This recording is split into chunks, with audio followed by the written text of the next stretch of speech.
Pada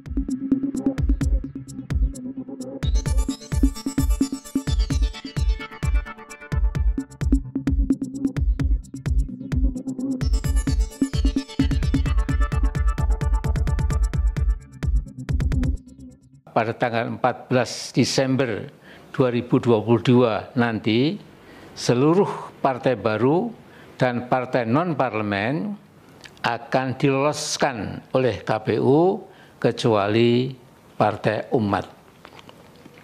Bagi kami, keputusan yang akan dikeluarkan oleh KPU ini sangat bias dan penuh kejanggalan yang tidak masuk akal. Terlebih kita semua telah menyimak berita-berita hari ini di beberapa media mainstream yang mensinyalir adanya manipulasi oleh KPU untuk meloloskan partai-partai tertentu. Nampaknya atas perintah kekuatan yang besar, Partai Umat di-single out atau satu-satunya yang disingkirkan sehingga Partai Umat tidak bisa mengikuti pemilu 2024. Amin Rais tampil di video. Ia didampingi oleh beberapa pengurus Partai Umat. Dan di video itu ia berkisah. Sebetulnya bukan berkisah, ia berkeluh kesah. Ia curhat bahwa partainya nggak akan lolos verifikasi faktual yang disyaratkan oleh KPU. Gue kasih tahu ya, video tadi tuh tayang gue dapetin tanggal 13.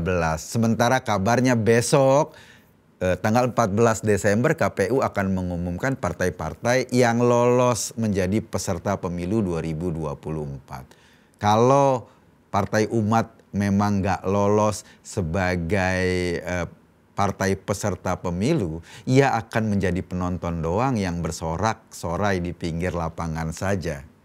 Sebuah partai politik kalau nggak ikut pemilu itu kayak orang pakai sarung tapi nggak pakai celana dalam. Rasanya semriwing. Tapi bukannya introspeksi. Mestinya kan Amin Rais introspeksi kenapa partainya nggak lolos. Amin justru menuding KPU dipengaruhi kekuatan besar untuk menggagalkan partainya. Biasalah, orang kalau sudah gagal biasanya menuding-nuding pihak lain. Padahal sih menurut gua nggak perlu juga pakai kekuatan apa-apa. Kalau emang nggak memenuhi syarat ya nggak akan lolos. Kan itu intinya. Tapi mungkin besok nih tanggal 14 KPU akan mengumumkan partai yang bakal ikut pemilu. Ada partai lama, maksudnya partai yang memang sudah duduk di DPR RI sekarang kayak PDIP, Gerindra, Golkar, Nasdem dan lain sebagainya. Ada juga partai non-DPR, maksudnya partai yang pernah ikut pemilu 2019, tetapi mereka pemilihnya nggak sampai 4% atau nggak lolos electoral threshold. Mereka nggak bisa mengirimkan wakilnya di DPR RI, tetapi ada loh perwakilannya di DPRD tingkat 1 maupun DPRD tingkat 2. Misalnya PSI, Perindo, atau Partai Berkarya. Ada juga partai yang benar-benar baru. Kalaupun wajahnya wajah lama, bahkan wajah bangkotan. Kayak Partai Gelora, ada Fahri Hamzah di situ. Ada PKN, Partai Kebangkitan Nasional, kalau nggak salah Gede Pasek di situ. Ada Partai Buruh, juga Partai Umat. Partai Buruh ada Iqbal yang ketua Serikat Buruh, ada juga Partai Umat yang Amin Rais wajahnya nongol di situ. Nah, untuk partai non-DPR ini dilakukan 2 langkah verifikasi, yaitu verifikasi administrasi maupun verifikasi faktual. Gue ingin ngomong gini, kalau lo beramai-ramai, katakanlah 10 orang nongkrong-nongkrong iseng-iseng ketawa-ketiwi, kita bikin partai yuk. Terus kemudian lo bikin bikin semacam ketetapan hukumnya, bikin administrasinya bener, lo masukin syaratnya ke Departemen Hukum dan HAM, jadi partai. Dan ada beberapa teman-teman lo di daerah untuk ikutan lo, bisa saja. Tetapi itu nggak cukup untuk modal lolos pemilu. Untuk lolos verifikasi administrasi mungkin nggak sesulit verifikasi faktual. Nah, untuk verifikasi faktual dibutuhkan effort yang lebih. Partai Umat sendiri udah lolos verifikasi administrasi, verifikasi yang gampang itu loh. Tapi kata Amin, kayaknya bakal gagal di verifikasi faktual. Karena nggak akan lolos di verifikasi faktual dan artinya Partai Umat nggak bisa ikut pemilu dan artinya cuma gigit sendal di lapangan saat pemilu, ia lalu bikin video itu. Buru-buru menuding KPU sengaja menjegalnya. Padahal nggak usah dijegal juga, dia kesandung kakinya sendiri. Kalau ini mah strategi biasa, berkoar nyaring sebelum masuk kotak. Seolah-olah dia dizalimi. Padahal ya sebetulnya simpel, mungkin saja nggak memenuhi syarat. Emang sih syarat partai untuk lolos menjadi peserta pemilu nggak gampang juga. Mereka setidaknya dalam verifikasi faktual ya, setidaknya harus memiliki pengurusan di semua provinsi. Ada 34 provinsi misalnya, harus punya pengurus di 34 provinsi itu. Mereka juga harus punya pengurus di 75% kabupaten kota. Kalau kita punya 500 sekian kabupaten kota, mereka harus sudah berdiri di setidaknya 75% dari 500 sekian kabupaten kota di Indonesia. Dan setiap kabupaten kota itu memiliki anggota yang ditandai dengan kartu anggota setidaknya 1/1000 dari jumlah penduduk. Bukan cuma itu, juga harus punya kantor partai sendiri yang disewa setidaknya sampai pemilu selesai. Kalau kantor partainya numpang di pos ronda, ya nggak mungkin diakui sama KPU.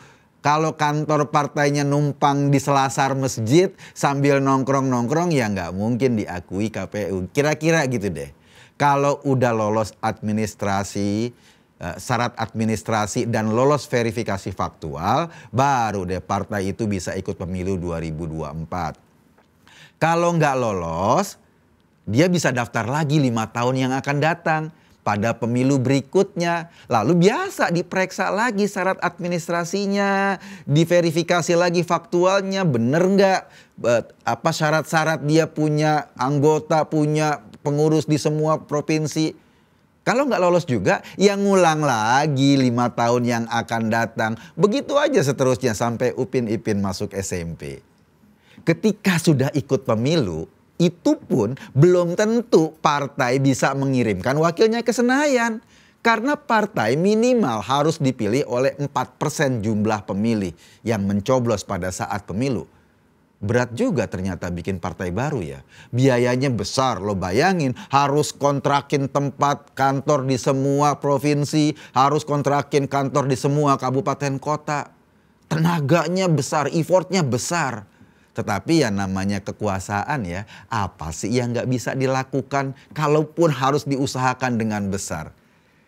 Mendengar video Amin Rais yang berkeluh kesah, yang curhat, yang langsung mencak-mencak padahal KPU belum memutuskan hasilnya malam ini, gue sih merasa miris. Miris banget dengan video curhat itu. Miris juga dengan sosok Amin Rais. Lo bayangin ya. Dia mendirikan PAN, tapi kemudian terusir dari partainya sendiri. Ketika dia terusir dari PAN, panggung politik Amin Rais selalu kelihatan doyong. Ia berusaha terus mencari perhatian dengan komentar nyinyirnya. Sayangnya publik Indonesia lebih menyukai film Mak Lampir ketimbang mendengar nyinyirannya Amin Rais. Tapi Amin tetap percaya diri. Ia masih beranggapan dirinya tokoh politik yang didukung oleh banyak orang. Makanya begitu ia ragu partai Umat nggak lolos, partai yang dipimpinnya nggak lolos, ia langsung bikin video pernyataan yang menuding KPU curang lah, yang menuding ada kekuatan besar lah yang tidak mau meloloskan partainya Amin Rais. Padahal kalau lolos juga gue nggak yakin dipilih orang. Emang partainya mungkin nggak memenuhi syarat. Kalau bicara soal Amin Rais ya, gue jadi ingat bercandaan Gus Dur. Kita tahu Gus Dur atau Abdurrahman Wahid adalah Presiden Indonesia. Dia waktu itu dilengserkan oleh sidang MPR dan pimpinan sidang MPR-nya Amin Rais. Mungkin ya gara-gara itu juga atau dalam suasana lain, Gus Dur pernah sambil bercanda meramalkan nasib politik Amin Rais ke depan. Kata Gus Dur, Amin akan menjadi gelandangan politik. Gue nangkep maksudnya adalah Kayaknya Amin merasa menjadi tokoh politik tetapi nggak punya daya apa-apa. Seperti bebek lumpuh, nggak punya power. Cuma bisa teriak menuding sana sini, menutupi ketidakmampuannya. Jika benar Partai Umat nggak lolos, kayaknya prediksi Amin Rais jadi gelandangan politik itu mulai menjadi nyata. Amin Rais, pendiri PAN, tokoh reformasi, mantan ketua MPR. Dan kalau partainya nggak lolos, cuma bisa gigit sendal di pinggir lapangan.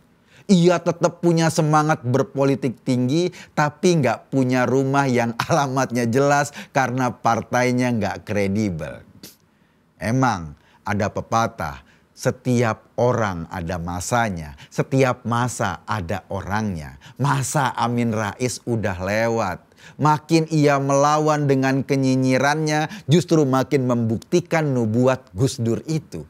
Amin cuma jadi gelandangan politik dan dikenal bukan sebagai tokoh politik, tetapi dikenal sebagai pemilik partai yang partainya gagal ikut pemilu.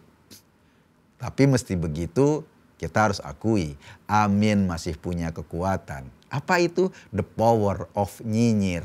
Itulah satu-satunya modal politik Amin Rais yang akan terus dipertahankan sepanjang hidupnya.